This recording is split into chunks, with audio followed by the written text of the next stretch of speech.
Derivatives trading involves substantial risk of loss and is not suitable for all investors. Past performance is not necessarily indicative of future results. The information here is strictly for educational purposes only and is not a recommendation to trade. You are solely responsible for your own trading actions. No members of DSC Capital were harmed in the making of this video. Good afternoon, everyone. This is Lord Sean Connery here with Mohammed, and this is Nostradamus, the foretellers of doom and destruction of the oil markets, where we think this puppy might go. Our video today is our weekly outlook on where we think that oil might go, depending on last week's action, which has been surprisingly interesting. Yeah. So I guess I'll start with the scenarios, just some key areas or the key areas I'm really paying attention to. One, we have this HVN, which is also a naked VPOC from 1022. This was back when the market had some news, and obviously we ran higher. All this pretty much thinly traded area, which has been filling in over the last 2 weeks. But this HVN does have my interest. The second area that does have my interest is sort of this HVN on the monthly profile, as well as that's right in line actually with the VPOC from last week and from 2 weeks ago. So one of my scenarios, well, the short scenario that I have is, let's just change this to, we'll just do this color, that's yellow. All right. So one of my scenarios I have is the market would push higher. We would check that VPOC, so that's also prior weekly's VPOC. Um, we would hold that ledge, and the market would simply just move lower. Because those 5850s, to me, I think that the market it needs to repair those 5850s. I don't think we could. Obviously, we could. It could do whatever it wants, but I would say I think those 5850s needs to be cleaned up before the market does decide what it wants to do.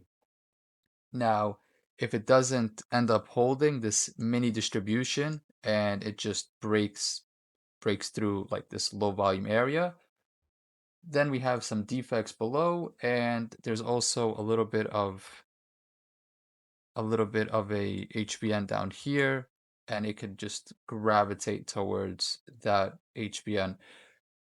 At this point, that would be a pretty large move from 5880s down to 50, looks like 5680s. A Yeah. decent move, but ultimately, like the primary scenario is a test higher, which would come back, clean up those 5850s, and then from there, it's like, what do we do at the 5850s? And that kind of leads into the second scenario. So if the market, so the long scenario would be, Let's hold off on that. okay, Because the primary scenario that you're doing is that we're trying to test higher. We're probably going to maintain time framing down on the full session, even though the RTH says neutral. Like on the RTH, we open in a gap, we fill the gap, blah blah blah. Um, like if we get below all that action on Thursday, not only we're going to come and test 5850 likely. It's not like we are destined to. We will likely do it because a lot of those buyers on Thursday are shit out of fucking luck. What we do from this primary scenario, there's kind of like two mini scenarios that might happen. We test and then we say, ooh, we don't like this area. Oil's too cheap. And then we bounce and we start to head higher.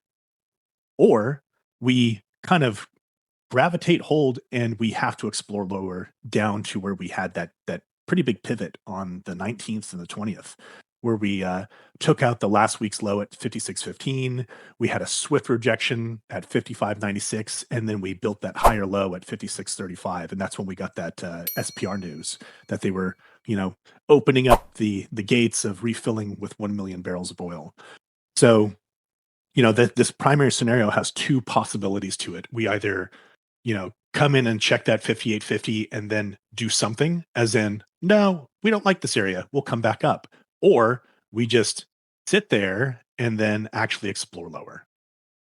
So, exactly how I'm seeing it out. Because I yeah. think I think the 5850s is whether it gets tested today or not today, whether it gets tested this week or whenever, I think that's a reference point that needs attention. Just like watching what does it do there? Does it accept and head lower, or does it reject and we just start to move higher back towards this upper distribution and the MCV pot, which I think we have the MCV Pollock is around 63s or 6280s, but I know it's somewhere up here. It's Yeah. right there. And like Uh, all that, we couldn't have just done that Thursday. I mean, we broke a weekly balance. Wednesday, we had a bunch of volume that traded and held just below that weekly balance. They couldn't just let the floodgates open and then have this easily test 5850. yeah, Why? I don't know. And that's the perplexing question. If that didn't happen so easily, maybe it happens because we're going to take out 5883 and then have all those buyers from Thursday shit out of luck, and that's what causes the cascade to eventually test 5850 and even maybe like rip right through it. Um, yeah, that's it's very interesting. What the market didn't do is as important as what the market has done. So what it didn't do is it didn't just give up that weekly area. Broke the 60s, the 60 evens, which we had multiple poor lows, and just cascade down, just give up. No, they were not, buyers were not giving up without a fight. So that was very interesting. Okay. Anyways, so that's the primary scenario. long scenario, there's two variations for the long. The first variation would be it really depends on where we open. So let's say the market opens over here, or we'll just say it opens over here, and the market is able to break time framing down, then what we could be watching for is a pullback around this reference point. So maybe around the vPOC, which is this area right over here. We could just hold this area and we may head higher. That's a possible scenario. The second variation is if the market opens, maybe we just open down here and we just start to literally drive lower, testing the 5850s. We hold 5850s and then we head back higher. I think if we do this scenario, this move needs to happen early. Like the test lower needs to happen, I don't know, early in the week. It really can't happen towards the end of the week because then I feel like that would play out for next week's scenario. But if it just opens, drives lower, tests 5850s, heads higher, one variation, or the market shifts time framing to neutral, we're able to hold on a pullback, and then we just head higher. Yeah. I like that scenario. I like the idea that we instantly flush and then just get it over with. That would be nice.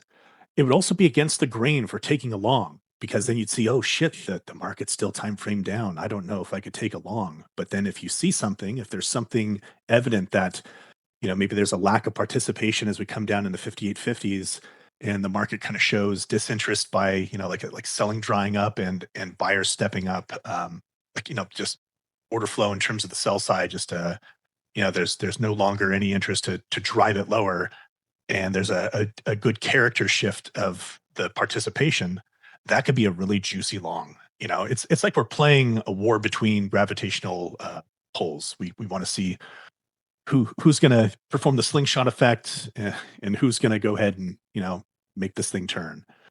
So Agree.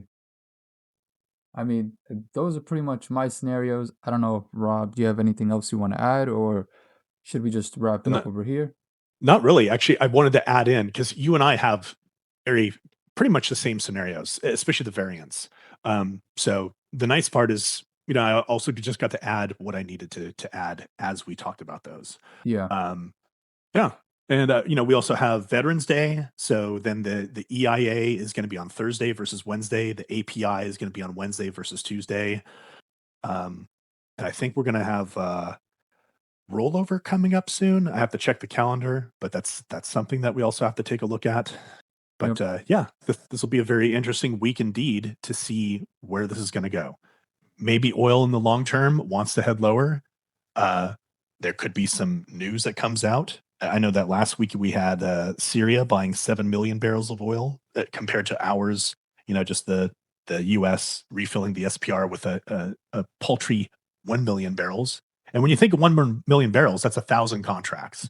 So easily the market could trade 1,000 contracts like that. Um, yeah. Yeah, So yeah, definitely we'll see. interesting stuff.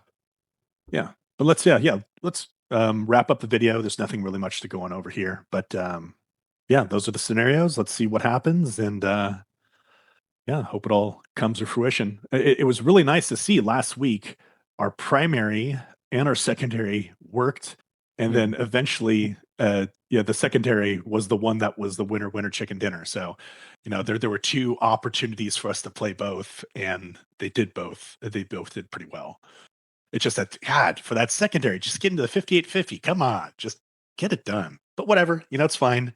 You could hope for the most ideal of scenarios to happen, but it's not always. So, not always the case. Like we've been playing for like these 5850s for like the last, I think it's been the last 2 weeks. We like our short scenario has been to target those 5850s. It's like maybe third time's the charm. We finally get it this week, but we will just have Yeah. to see what happens. Yep. All right, Cool. sounds good. Take care, everybody. We'll catch you in next week's video, and that's all we got. Take care, everybody.